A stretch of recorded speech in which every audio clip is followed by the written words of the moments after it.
Mauryan and post Mauryan architecture and sculpture. दोस्तों, पिछले video में हमने इंडस वैली सिविलाइजेशन के आर्किटेक्चर और स्कल्पचर के बारे में देखा। इंडस वैली सिविलाइजेशन करीब 1500 बीसी में एंड हुआ, जिसके बाद करीब 500 बीसी तक वैदिक पीरियड चला। 500 बीसी से सेकेंड अर्बनाइजेशन का फेज स्टार्ट हुआ, जिसमें बुद्धिज्म और जैनिज्म का राइज हुआ। दोनों रिलीजन श्रमणा ट्रेडिशन का पार्ट थे, यानी ऐसे रिलीजन जो वैदिक प्रिंसिपल्स पर बेस्ड नहीं थे। 6th सेंचुरी बीसी में ओरिजिनेट हुए इन रिलीजन्स के चलते गैंजेटिक वैली में रिलीजियस और सोशल सिनेरियो में चेंजेस स्टार्ट हुए। क्योंकि दोनों रिलीजन्स वैदिक एज के वर्ण और जाति सिस्टम के अपोज थे, उन्हें क्षत्रिय रूलर्स का पेट्रनेज मिला, जो खुद भी ब्राह्मणिकल सुप्रेमेसी से लगातार लड़ रहे थे। 322 बीसी में मौर्यन एम्पायर एस्टैब्लिश होने के बाद हमें आर्किटेक्चर और स्कल्पचर में स्टेट का इन्फ्लुएंस देखने को मिलता है। इस दौरान स्टेट पैट्रनेज में डेवलप हुए आर्ट और इंडिविजुअल इनिशिएटिव्स के आर्ट में हमें क्लियर डिमार्केशन देखने को मिलता है। इसीलिए मौर्यन आर्ट को हम 2 कैटेगरीज में क्लासिफाई कर सकते हैं।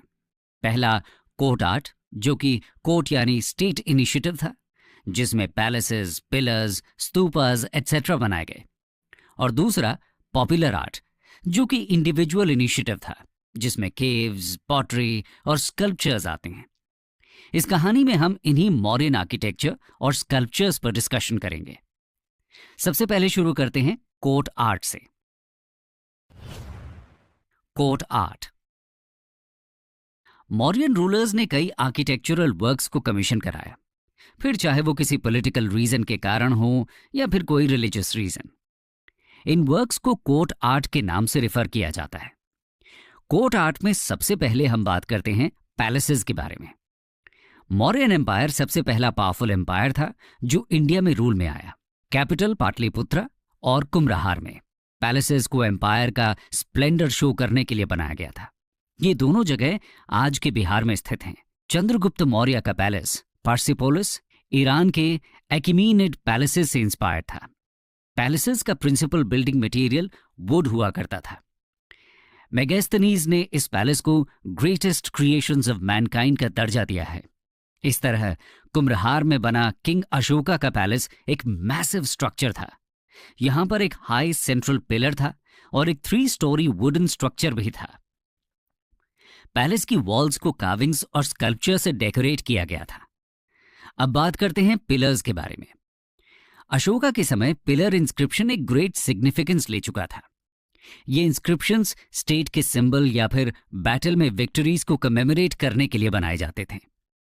इन पिलर्स का इस्तेमाल इंपीरियल सर्मन्स को प्रोपगेट करने के लिए भी किया जाता था।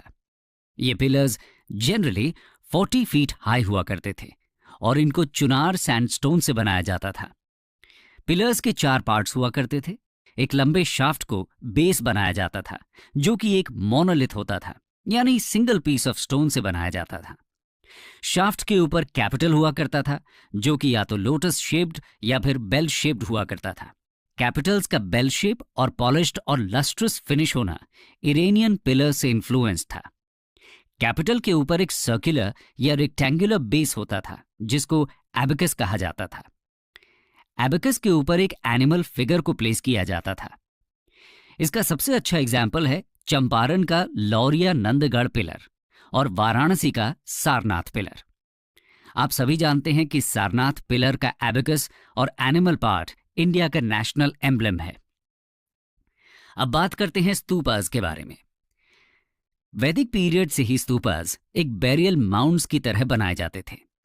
इन स्तूपास में डेड लोगों के रेलिक्स और एशेज रखे जाते थे, जो कि एक फ्यूनरल का पार्ट थे। अशोका के रेन में स्तूपा आर्ट अपने पहले फेज के क्लाइमेक्स पर पहुंचा। उनके रेन में लगभग 84,000 स्तूपास का कंस्ट्रक्शन करवाया गया था। स्तूपास भले ही एक वैदिक ट्रेडिशन रहे हों, लेकिन इनको पॉपुलर बुद्धिस्ट्स ने किया। बुद्धा की डेथ के बाद 9 स्तूपास बनाए गए थे। ये 9 स्तूपास थे राजगृह, वैशाली, कपिलवस्तु, अल्लकप्पा, रामग्राम, वेथपीड़ा, पावा, कुशीनगर एंड पीपलिवन। एक स्तूपा का बेसिक डायग्राम और उसके पार्ट्स इस फिगर में दिखाए गए हैं। स्तूपा के कोर को अनबर्न्ट ब्रिक से बनाया जाता था, जबकि आउटर सरफेस को बर्न्ट ब्रिक्स का यूज करके बनाया जाता था। इस आउटर सरफेस को प्लास्टर की एक थिक लेयर से कवर किया जाता था। इसी के साथ मेढ़ी और तोरण को वुडन स्कल्पचर से डेकोरेट किया जाता था। डेवटीज प्रदक्षिणा पथ या ओपन एम्बुलेटरी पैसेजवे पर वॉक करते थे वर्शिप करने के लिए। एग्जाम्पल के तौर पर मध्य प्रदेश का सांची स्तूप अशोका का सबसे फेमस स्तूप है। इसके अलावा उत्तर प्रदेश का पीपरवास स्तूपा सबसे पुराना स्तूपा है। चलिए, ये तो हुई कोर्ट आर्ट की बात। आगे बढ़ते हैं और देखते हैं पॉपुलर आर्ट के बारे में। पॉपुलर आर्ट रॉयल पेट्रनेज के अलावा केव आर्किटेक्चर, स्कल्पचर और पॉटरी इंडिविजुअल आर्ट के रूप में उभर कर आया। इनको एक साथ मिलाकर popular forms of art and architecture बोला गया। सबसे पहले डिस्कस करते हैं केव आर्किटेक्चर के बारे में। इस पीरियड में हमें रॉक कट केव आर्किटेक्चर का इमर्जेंस देखने को मिलता है। मौर्यन पीरियड के दौरान इन केव्स का इस्तेमाल जनरली विहारास यानी लिविंग क्वार्टर्स के रूप में किया जाता था। इन विहारास को मेनली बुद्धिस्ट या जैन मंक्स रहने के लिए यूज किया करते थे।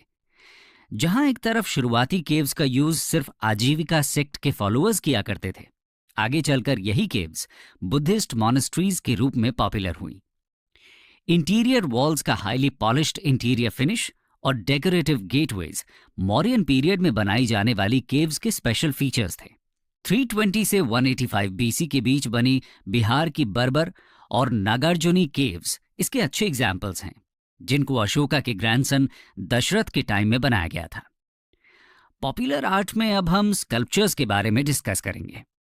इसमें स्तूपा के तोरण और मेधी के डेकोरेशंस के लिए या फिर रिलीजियस एक्सप्रेशन को शो करने के लिए स्कल्पचर्स का यूज किया जाता था। मौर्यन पीरियड के दो सबसे फेमस स्कल्पचर्स हैं यक्ष और यक्षी। ये स्कल्पचर्स हिंदुइज्म, जैनिज्म और बुद्धिज्म तीनों ही रिलीजन्स वर्शिप करते थे। यक्षी का अर्ली मेंशन हमें एपिक सिलापद्दिकरम में देखने को मिलता है, जो कि संगम का एक तमिल टेक्स्ट है। इसके अलावा सभी जैन तीर्थंकरस को भी एक यक्षी के साथ एसोसिएट किया जाता था। स्कल्पचर्स के बाद पॉटरी पर भी एक नजर डालते हैं। मौर्यन पीरियड की पॉटरी को generally northern black polished where यानी NBPW कहा जाता है। इनके मेन कैरेक्टर्स थे ब्लैक पेंट और एक हाईली लस्ट्रस फिनिश। इनका यूज कॉमनली लग्जरी आइटम्स के रूप में किया जाता था। तो दोस्तों, अभी तक हमने मौर्यन आर्ट एंड आर्किटेक्चर की बात की। अब हम देखेंगे पोस्ट मौर्यन आर्ट के बारे में। Post Mauryan art 2nd century BC में मौर्यन एम्पायर के डिक्लाइन होने के बाद इंडिया में कई छोटी छोटी डायनेस्टीज उभर कर आईं। नॉर्थ में शुंगाज, कानवाज, कुशानाज और शाकाज, और सदर्न और वेस्टर्न इंडिया में सातवाहनाज, इक्ष्वाकुस, अभीराज और वकटकाज प्रोमिनेंस में आई। सिमिलरली रिलीजियस सीन की बात करें तो यहां भी कई ब्राह्मणिकल सेक्ट्स उभर कर आए, जैसे शैवाइट्स, वैष्णवाइट्स और शक्ताइट्स। इस समय के आर्ट में भी हमें लगातार चेंज हो रहे सोशो पॉलिटिकल सिनेरियो की झलक देखने को मिलती है। रॉक कट केव्स और स्तूपा आर्किटेक्चर कंटिन्यू रहा, जिसमें हर डायनेस्टी ने कुछ यूनिक फीचर्स इंट्रोड्यूस किए। इसी तरह स्कल्पचर में भी डिफरेंट स्कूल्स इमर्ज हुए और sculpture art post Mauryan period में ही अपने पीक पर पहुंचा। सबसे पहले डिस्कस करते हैं इस पीरियड के आर्किटेक्चर के बारे में, जिसमें रॉक कट केव्स और स्तूपास आते हैं। Rock cut caves Mauryan period की तरह ही इस पीरियड में भी रॉक कट केव्स का कंस्ट्रक्शन जारी रहा, लेकिन इस पीरियड में दो तरह के रॉक केव्स का डेवलपमेंट हुआ, चैत्य और विहार। विहाराज बुद्धिस्ट और जैन मंक्स के लिए रेजिडेंशियल हॉल्स थे, जो मौर्यन पीरियड के दौरान डेवलप हुए। दूसरी तरफ चैत्य हॉल्स पोस्ट मौर्यन पीरियड में डेवलप हुए। चैत्य हॉल्स मेनली क्वाड्रेंगुलर यानी चौकोर चेंबर्स थे, जिनकी रूफ्स फ्लैट हुआ करती थी और इनका इस्तेमाल प्रेयर हॉल्स की तरह किया जाता था। केव्स में ओपन कोर्टयार्ड भी हुआ करता था और स्टोन स्क्रीन वॉल्स भी होती थी, जो बारिश से प्रोटेक्ट करती थी। चैत्य हॉल्स को भी ह्यूमन और एनिमल फिगर से डेकोरेट किया जाता था। कार्ले चैत्य हॉल, अजंता केव्स इसका एग्जाम्पल हैं।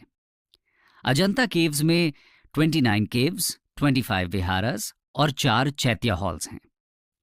ओडिशा की उदयगिरी और खांडागिरी केव्स भी इस आर्किटेक्चर के फेमस एग्जाम्पल्स हैं। इन केव्स को कलिंगा किंग खारवेला के अंडर 1st से 2nd सेंचुरी बीसी के बीच बनाया गया था।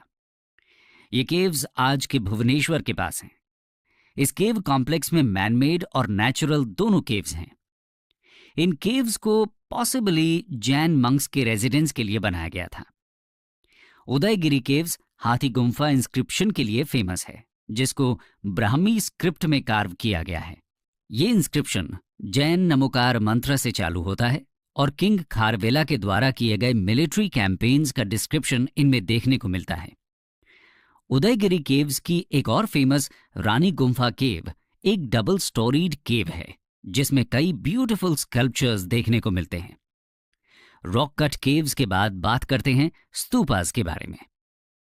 पोस्ट मौर्यन पीरियड में स्तूपास काफी बड़े और डेकोरेटिव हो गए। वुड और ब्रिक की जगह स्टोन ज्यादा मात्रा में इस्तेमाल किया जाने लगा। शुंग डायनेस्टी ने तोरनास को एक ब्यूटिफुली डेकोरेटेड गेटवेज के रूप में इंट्रोड्यूस किया। तोरनास को बहुत ही इंट्रिकेट यानी जटिल तरीके से फिगर्स और पैटर्न से कार्व किया जाने लगा। मध्य प्रदेश का भारहुत स्तूपा और सांची स्तूपा इसके बेस्ट एग्जाम्पल्स हैं। आर्किटेक्चर के बाद आगे बढ़ते हैं और देखते हैं पोस्ट मौर्यन पीरियड के स्कल्पचर के बारे में। स्कल्पचर इंडियन सबकॉन्टिनेंट के 3 डिफरेंट रीजन्स में स्कल्पचर के 3 प्रोमिनेंट स्कूल्स डेवलप हुए। इनके सेंटर्स थे गांधारा, मथुरा और अमरावती। गांधारा स्कूल पंजाब के वेस्टर्न फ्रंटियर्स में डेवलप हुआ, जो कि आज के पेशावर और अफगानिस्तान में है। ग्रीक इन्वेडर्स अपने साथ ग्रीक और रोमन स्कल्प्टर्स के ट्रेडिशन को लेकर आए, जिसने इस रीजन के लोकल ट्रेडिशंस को भी इन्फ्लुएंस किया। इसके चलते गांधारा स्कूल को Greco Indian school of art भी कहा जाने लगा। गांधारा स्कूल 50 बीसी से 500 एडी के बीच 2 स्टेजेस में फ्लरिश हुआ। पहली स्टेज में ब्लूइश ग्रे सैंडस्टोन का यूज किया जाता था और दूसरी स्टेज में स्कल्पचर्स बनाने के लिए मड और स्टको का यूज किया गया। मथुरा स्कूल 1st और 3rd सेंचुरी बीसी के बीच यमुना रिवर के बैंक्स में फ्लरिश हुआ। यहाँ के स्कल्पचर्स बुद्धिज्म, जैनिज्म और हिंदुइज्म तीनों रिलीजन्स की स्टोरीज और इमेजरी से इन्फ्लुएंस्ड था। मथुरा स्कूल में इमेजेस में सिंबलिज्म का यूनिक यूज देखने को मिलता है। इसके अंतर्गत कई हिंदू गॉड्स को उनके अवयुद्धस यानी वेपन्स से रिप्रेजेंट किया जाने लगा, जैसे शिवा को उनके लिंग और मुखलिंग से सिंबलाइज किया गया। मथुरा स्कूल में बुद्ध के हेड पर शो किया जाने वाला हेलो अब बड़े साइज का शो किया जाता था और उसको जियोमेट्रिकल पैटर्न से डेकोरेट भी किया जाता था। बुद्धा को 2 बोधिसत्वस यानी बुद्ध के पाथ पर चलने वाले लोग के साथ शो किया जाने लगा। ये 2 बोधिसत्वस थे लोटस पकड़े हुए पदमपानी और थंडरबोल्ट पकड़े हुए वज्रपानी। अमरावती स्कूल, जो इंडिया के सदर्न पार्ट्स में कृष्णा और गोदावरी रिवर वैलीज में डेवलप हुआ। ये स्कूल सातवाहना रूलर्स के पेट्रोनेज में डेवलप हुआ। जहां एक तरफ बाकी दोनों स्कूल्स सिंगल इमेजेस पर फोकस थे, वहीं दूसरी तरफ अमरावती स्कूल ने डायनामिक इमेजेस और नैरेटिव आर्ट पर एम्फसाइज किया। इस स्कूल के स्कल्पचर्स ने त्रिभंगा पोस्चर यानी बॉडी विथ 3 बेंड्स का एक्सेसिव यूज किया। सारे ही आर्ट फॉर्म्स